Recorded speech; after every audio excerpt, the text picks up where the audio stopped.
അതെ, നമുക്കിനി ഈ ടു അറ്റ് ഈ രണ്ട് പ്രിപ്പോസിഷൻ ചേർക്കുന്നത് ഒന്ന് നോക്കാം. പ്രധാനമായിട്ട് ടു ചേർക്കുന്നത് മൂവ്മെന്റ് അല്ലെങ്കിൽ ഡയറക്ഷൻ ടുവേർഡ്സ് എന്തിൻ്റെ നേരെ, വ്യക്തിയുടെയോ സ്ഥലത്തിൻ്റെയോ സാധനങ്ങളുടെയോ നേരെ ഉള്ള ചലനം അല്ലെങ്കിൽ അതിന് നേരെ എന്നൊക്കെ പറയുമ്പോൾ ഈ ടു എന്നുള്ള പ്രിപ്പോസിഷനാണ് ഉപയോഗിക്കുന്നത്. ടുവിൻ്റെ അർത്ഥം ഇക്ക്, ന്, ലേക്ക് എന്നൊക്കെ ഉപയോഗിക്കും. ഐ ടോക്ക് ടു ഹെർ, ഞാൻ അവളോട് സംസാരിച്ചു. അവളോട്, ഇവിടെ ഓടാണ് ടു, ഹെർ വ്യക്തിയോട്, അത് പറഞ്ഞപ്പം ടു ചേർത്തു. She went to the market, അവൾ മാർക്കറ്റിലേക്ക് പോയി. അവിടെ പ്ലേസ് സ്ഥലത്തിലേക്ക്, ലേക്ക് അവിടെയും ടു ചേർക്കും.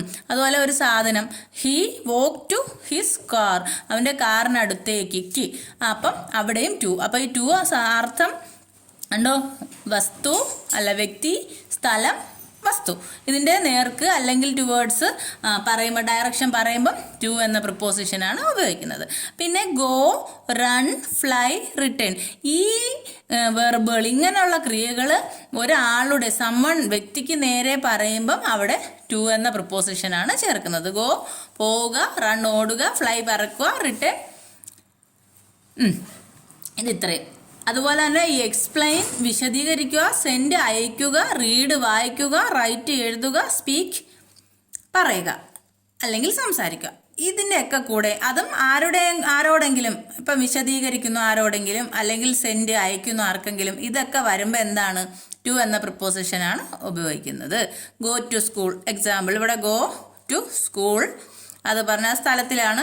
ഫ്ലൈ ടു ലണ്ടൻ, ലണ്ടനിലേക്ക് പറഞ്ഞു. എക്സ്പ്ലെയിൻ ടു ടീച്ചർ, ടീച്ചറോട് എക്സ്പ്ലെയിൻ ചെയ്തു. അപ്പോൾ ഇവിടെയെല്ലാം ടു എന്ന പ്രിപ്പോസിഷനാണ് ചേർക്കുന്നത്. അപ്പം movement, direction, towards, person, place, thing ഇതാണെങ്കിൽ ടു എന്ന പ്രിപ്പോസിഷൻ ചേർക്കാം. അതുപോലെ അറ്റ് നമുക്ക് നോക്കാം. അറ്റ് പറയുന്നത് ലൊക്കേഷൻ ആണ്. ലൊക്കേഷനിൽ ഇൻ പ്ലേസ് ആൻഡ് ടൈം ഇത് രണ്ടും പറയുമ്പം അറ്റേ ഉപയോഗിക്കത്തുള്ളൂ എപ്പോഴും. We arrived at the zoo, ഞങ്ങൾ അറൈവ്ഡ് അറ്റ് ദ സൂ, സൂവിൽ എത്തി. ഇതൊരു സ്ഥലമാണല്ലോ. വി അറൈവ്ഡ് അറ്റ് 10 o'clock, 10 മണിക്ക് എത്തി, അത് സമയമാണ്. അപ്പോൾ അവിടെ ഇറ്റ്.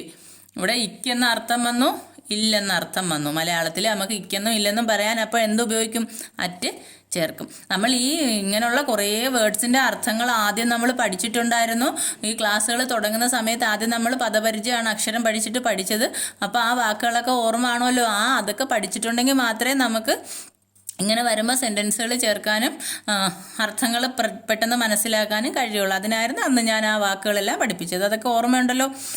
അപ്പോഴടുത്ത നോക്കാം. Stay, live, work, eat, shop. ഇത് ഇത്രയും സ്ഥലത്തിൽ പറയുമ്പം സ്റ്റേ അറ്റ് ഏതെങ്കിലും സ്ഥലം, ലീവ് അറ്റ് ഏതെങ്കിലും സ്ഥലം, ഇന്ന സ്ഥലത്തിൽ, വർക്ക് അറ്റ് ജോലി ചെയ്യുന്നു, എവിടെ, ഇല്ലെന്ന അർത്ഥത്തിൽ തുടങ്ങി. Eat at, shop at. അതുപോലെ കോൾ, മീറ്റ്, സ്റ്റാർട്ട് ഈ 3 വെർബ്സിൻ്റെ കൂടെയും ടൈം ചേർക്കുമ്പം ടൈമിൻ്റെ കൂടെ ഇത് 3ഉം ചേർത്ത് പറയുമ്പം അറ്റ് വരും.